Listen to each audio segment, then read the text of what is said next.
പോകാൻ തോന്നിയിട്ടുണ്ടോ എപ്പോഴെങ്കിലും? എനിക്കിവിടെ നിൽക്കേണ്ട ഒരു കാര്യവുമില്ല, ഞാനതിങ്ങനെ ഒരു പോക്കങ്ങ് പോകും എന്നൊക്കെ ആരെയൊക്കെ ഭീഷണിപ്പെടുത്തിയിട്ടുണ്ടോ? ഉണ്ടോയെന്ന് എത്ര തവണ എന്ന് ചോദിക്കല്ലേ. ഇത് കേട്ടപ്പോൾ മനസ്സിൽ തോന്നുന്നത് എൻ്റെ സ്വന്തം കാര്യമാണ്.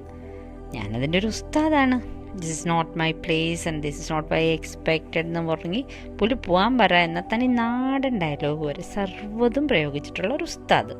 പക്ഷേ അങ്ങനെ പോകാൻ തുടങ്ങിയ അല്ലെങ്കിൽ ഇറങ്ങിപ്പോകുന്ന പലയിടത്തും ആ എടുത്തുചാട്ടത്തെ തടഞ്ഞു നിർത്താൻ സ്നേഹത്തിൻ്റെയും കരുതലിൻ്റെയും ഒക്കെ കരങ്ങൾ പലപ്പോഴും നീണ്ടു വന്നിട്ടുണ്ട്. ചിലടത്തൊന്നൊക്കെ ഇറങ്ങിപ്പോയിട്ടുണ്ട്. അത്തരം ഒരു കരുതലിൻ്റെ കഥയാണ് ഇന്ന് ഈ രാന്നേരത്ത് എൻ്റെ ഓർമ്മയിലുള്ളത്. സച്ചിൻ എന്ന പേര് കേട്ടാൽ സച്ചിൻ തെണ്ടുൽക്കർ എന്ന് ഓർമ്മിക്കുന്ന ഒരു തലമുറ ഒരിക്കലെങ്കിലും ഓർമ്മിച്ചിട്ടുണ്ടോ? സച്ചിൻ്റെ പിതാവ് തൻ്റെ പുത്രന് ആ പേരിട്ടത് എന്തുകൊണ്ടാവാം? ആരോടുള്ള ആരാധന കൊണ്ടാവാമെന്ന്. അത് മറ്റൊരു സച്ചിനോടുള്ള ബഹുമാനം കൊണ്ടായിരുന്നു. സച്ചിൻ ദേവ് വർമ്മൻ, സാക്ഷാൽ എസ് ഡി ബർമൻ്റെ പാട്ടുകളോടുള്ള ആരാധന കൊണ്ടാണത്രേ അദ്ദേഹം തൻ്റെ പുത്രന് സച്ചിൻ എന്ന് പേരിട്ടത്. എസ് ഡി ബർമനെ കുറിച്ചുള്ള ഒരു സുൻ മേരെ ബന്ധൂരെ എന്നൊരു പുസ്തകമുണ്ട്.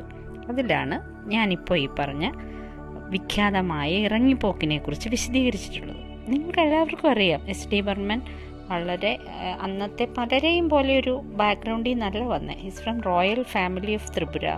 അപ്പോൾ അതിൻ്റെ എല്ലാ ഇതുമായിട്ട് നടക്കുന്നു.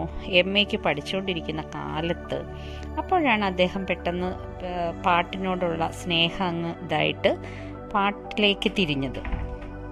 അപ്പോൾ അങ്ങനെ പാട്ട് പഠിച്ചുകൊണ്ടിരുന്നപ്പോൾ പല വേദികളിലും പാട്ട് അവതരിപ്പിക്കുന്നു, അതിനെക്കുറിച്ചുള്ള വലിയ ചർച്ചകൾ. അല്ലാതെ ഇങ്ങനെ സിനിമ പാട്ട് എന്നതായിരുന്നില്ല അദ്ദേഹത്തിൻ്റെ പ്രയോറിറ്റി. അങ്ങനെ പാട്ടിനകത്തൊട്ട് ഭ്രമിച്ച് നടക്കുന്ന ഒരു പയ്യൻ സിനിമയിൽ വന്നത്, അത് ബോളിവുഡ് എന്ന് പറയുന്ന അദ്ദേഹത്തിനൊരു വലിയ ആരാധനയൊന്നും ആരും തന്നെ ഇല്ല. പക്ഷെ അതിലേക്ക് വന്നു പെടുകയായിരുന്നു. തൻ്റെ സ്വന്തം പാട്ടുകളിലൂടെ പാടുകയായിരുന്നു ആദ്യം അദ്ദേഹം ചെയ്തത്. പിന്നീട് അതിനുശേഷം വളരെ കഴിഞ്ഞാണ് കമ്പോസിങ് എന്നത് പിന്നെ ഗൗരവമായിട്ട് എടുക്കാൻ തുടങ്ങിയത്. ദറ്റ് ഈസ് ആദ്യം കൽക്കട്ട റേഡിയോ സ്റ്റേഷനിൽ പാട്ടുകാരനായി വന്നു. അതുപോലെ പലയിടങ്ങളിൽ ഇതിൻ്റെ സംബന്ധിച്ച ഒരുപാട് കാര്യങ്ങൾക്ക് പോയി. 1934 ഓൾ ഇന്ത്യ മ്യൂസിക് കോൺഫറൻസിന് പോയി. പിന്നെ അവിടുന്ന് പതിയെയാണ് ഇവിടെ എത്തിയത്. പക്ഷേ അത് ബോളിവുഡിൽ വന്നപ്പോൾ ഒരു പ്രശ്നമുണ്ടായി. ബോളിവുഡിൽ വന്നപ്പോൾ അദ്ദേഹത്തിന് പലപ്പോഴും ബോളിവുഡിൻ്റെ രീതികൾ രസിക്കാതെ വന്നു. അദ്ദേഹത്തിന് നിങ്ങൾ കേട്ടാൽ ചിരി വരും. തൻ്റെ ഗാനങ്ങൾ ഒരു നടൻ ലിപ്സിങ്ക് ചെയ്യുന്ന ഇഷ്ടമല്ലായിരുന്നു. അത് അദ്ദേഹത്തിൻ്റെ അതെങ്ങനെ അത് ശരിയാവുന്നേ? അതുകൊണ്ട് തന്നെ ഈ അശരീരി പോലെയുള്ള ഗാനങ്ങളില്ലേ, അതായിരുന്നു ആദ്യകാലത്ത് അദ്ദേഹം കൂടുതൽ ചെയ്തുകൊണ്ടിരുന്നത്. അതൊക്കെ അദ്ദേഹത്തിൻ്റെ ഓരോ വാശികളാണ്. അപ്പോൾ 1944 അദ്ദേഹം ശശാധർ മുഖർജി, ഫിലിമിസ്ഥാൻ എന്ന് പറഞ്ഞാൽ നമ്മൾ നേരത്തെയും പല ശുഭരാത്രിയിലും പറഞ്ഞിട്ടുണ്ട് ഫിലിമിസ്ഥാൻ്റെ കാര്യം. ശശാധർ മുഖർജി നിർബന്ധിച്ച്, ഇവരെല്ലാം ബംഗ്ലാദേശ് ബെൽറ്റാണ് വന്നത്. അശോക് കുമാർ അഗെയിൻ ഫ്രം ബംഗാൾ ആ ഏരിയയിൽ. അപ്പോൾ അവരുടെയൊക്കെ നിർബന്ധമുണ്ട്. അദ്ദേഹത്തിന് വേണ്ടി കുറച്ച് സിനിമയൊക്കെ ചെയ്തുകൊണ്ടിരിക്കുകയായിരുന്നു. അപ്പോൾ ഇടയ്ക്കത്തെ ഓരോ അതൊന്നും വന്ന് പതുക്കെ പുള്ളി അങ്ങ് ഹിറ്റ് ആവാനൊക്കെ തുടങ്ങിയില്ല. ഹിറ്റ് ആകാഞ്ഞിട്ടൊന്നും അല്ല ഇങ്ങനെയുള്ള ചിന്തയുണ്ടായത്. പക്ഷേ 1950 മഷാൽ എന്ന സിനിമയ്ക്ക് സംവിധാനം ചെയ്ത്, അതിന് മഷാൽ എത്തുന്നതിന് മുമ്പ് തന്നെ ഞാൻ പോവാം, എനിക്ക് കാരണം അവിടെ പോയിട്ട് നന്നായിട്ടുള്ള പാട്ടൊക്കെ മതി, ഇവിടെ ഈ സിനിമയ്ക്ക് തോന്നുന്ന പാട്ടൊന്നും ചെയ്യാൻ പറ്റില്ല എന്നുള്ളൊരു കടിച്ചു പിടിച്ച് നിൽക്കുന്ന അവസ്ഥ വരെ പുള്ളി എത്തിയായിരുന്നു. അങ്ങനെ എത്തുമ്പോഴാണ് ഈ മഷാൽ എന്ന് പറഞ്ഞ സിനിമ അശോക് കുമാർ മനഃപൂർവ്വം അതിൻ്റെ സംഗീത സംവിധാനം ഇദ്ദേഹത്തെ ഏൽപ്പിക്കുന്നത്. ഇദ്ദേഹത്തിനെ ഏൽപ്പിച്ചിട്ട് എന്താ കാര്യം, ഈ സംഗീത സംവിധാനം തുടങ്ങിയപ്പോഴായിരുന്നു ഏറ്റവും വേറെ രസം. അന്ന് എസ് ഡി ബർമൻ്റെ അസിസ്റ്റൻ്റ് ആയിരുന്ന ആളെ നമ്മൾ നന്നായിട്ടറിയും, മന്നാടി ആയിരുന്നു അസിസ്റ്റൻ്റ്.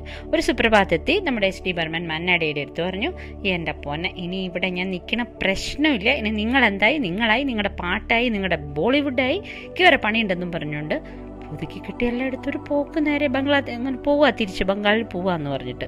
മന്നാടി എന്താ ചെയ്യേണ്ടതെന്ന് അറിയത്തില്ല. അദ്ദേഹം പോയത് ഇനിയിപ്പം ഞാൻ സംവിധാനം ചെയ്യണോ വേണ്ടയോ? അദ്ദേഹം പെട്ടെന്ന് തന്നെ അശോക് കുമാറിനെ വിവരം അറിയിച്ചു. ഷൂട്ടിംഗ് നടന്നുകൊണ്ടിരിക്കുകയാണ് മഷാലിൻ്റെ. അദ്ദേഹം ഷൂട്ടിംഗ് നിർത്തിവെച്ച് എസ് ഡി ബർമനെ പോയി കണ്ട് മണിക്കൂറുകളോളം സംസാരിച്ച് കൺവിൻസ് ചെയ്താണത്രേ തിരിച്ചു കൊണ്ടുവന്നത്. തിരിച്ചു വന്നതിന് ശേഷം ഒരു കുട്ടിയെ നോക്കും പോലെ, അതായത് വളരെയധികം കാര്യമായിട്ട് നോക്കി ഓരോന്നുമായിട്ടാണ് അശോക് കുമാർ കൂടെ വന്നത്. തൊട്ടു പിന്നാലെ ഓരോരുത്തർക്ക് വെച്ചിട്ടുള്ളത് വരാതിരിക്കുകയല്ലോ, നവകേതൻ ഫിലിംസുമായിട്ട് ദേവാനന്ദ് വന്നു. ദേവാനന്ദും കൂടെ വന്ന് 1950s വന്നിട്ട് ടാക്സി ഡ്രൈവർ, നാദോ ഗ്യാറ, കലാപാനി ഇങ്ങനത്തെ എല്ലാം വന്നപ്പോഴത്തേക്ക് പിന്നെ അങ്ങ് ടീമായി. പിന്നെ വേറൊരു രസം, ഒന്നുകിൽ മുഹമ്മദ് റഫിയെ കൊണ്ട് പാടിക്കുന്നവർ, അല്ലെങ്കിൽ കിഷോർ കുമാറിനെ കൊണ്ട് പാടിക്കുന്നവർ. ഈ 2 ടീമായിരുന്നു, 2ആയിട്ട് വിഭജിച്ചിരുന്നു അന്നത്തെ കാലം. ഇവർ രണ്ടുപേരെയും ഒരേ തരത്തിൽ പാടിപ്പിക്കാൻ പറ്റുന്ന ഒരാൾ നമ്മുടെ SD ബർമനായിരുന്നു. കിഷോർ കുമാറിൻ്റെ ഒരു ട്രിബ്യൂട്ടുണ്ട്, ഇതിൽ കിടപ്പുണ്ട് കേട്ടോ, ഒന്ന് കേട്ടാൽ നന്നായിരിക്കും യൂട്യൂബിൽ. എൻ്റെ ബർമന്ത എന്നും പറഞ്ഞുകൊണ്ട്, അപ്പോൾ സച്ചിന്ത, അത് കേൾക്കുന്നത് നമുക്കങ്ങ് ഹൃദയദ്രവീകരണ ഇത് വരും. അശോക് കുമാറിൻ്റെ അനിയനാണ് ഈ നമ്മൾ പറഞ്ഞ വലിയ മഹാരഥന അശോക് കുമാറിൻ്റെ അനിയനാണ് കിഷോർ കുമാർ. അദ്ദേഹം അശോക് കുമാറിനൊപ്പം ബോംബെയിൽ വന്നപ്പോൾ എല്ലാ താരങ്ങളെയും കാണാം, എല്ലാവരെയും കാണാം. അശോക് കുമാറിന് കിരീടമാണ്. അപ്പം കിഷോർ കുമാർ ആകെ ചോദിച്ചതാണ്, എനിക്ക് ഒറ്റൊരാളെ ഒന്ന് കണ്ടാൽ മതി, ഒന്ന് പരിചയപ്പെടുത്തി തരുമോ? ആരെ? SD ബർമനെ. അശോക് കുമാർ, അതിനിപ്പോൾ എന്താ, ഞങ്ങൾ വലിയ സുഹൃത്തുക്കളല്ലേ എന്ന്. അങ്ങനെ ഇവർ രണ്ടുപേരും SD ബർമൻ്റെ അടുത്ത് ചെല്ലുന്നു. പയ്യനിരിക്കുന്നു, പയ്യനെ നോക്കുന്നു. അദ്ദേഹത്തിന് സംഗീതത്തിൻ്റെ ഭാഷ മാത്രമേ വശമുള്ളൂ. അപ്പോൾ അശോക് കുമാർ പറഞ്ഞു, ഇങ്ങനെ കാണാൻ വന്നാണ്, ഭയങ്കര ആരാധനയാണ്. പുള്ളി ചിരിച്ചു, അതിനിപ്പോൾ എന്താ അത്ര പേരാണ്. പറഞ്ഞു, അനിയൻ ചെറുതായിട്ട് പാട്ടൊക്കെ പാടും. ഓ, പാടുമോ? എന്നാൽ ഒരു പാട്ട് പാടാൻ പറഞ്ഞു.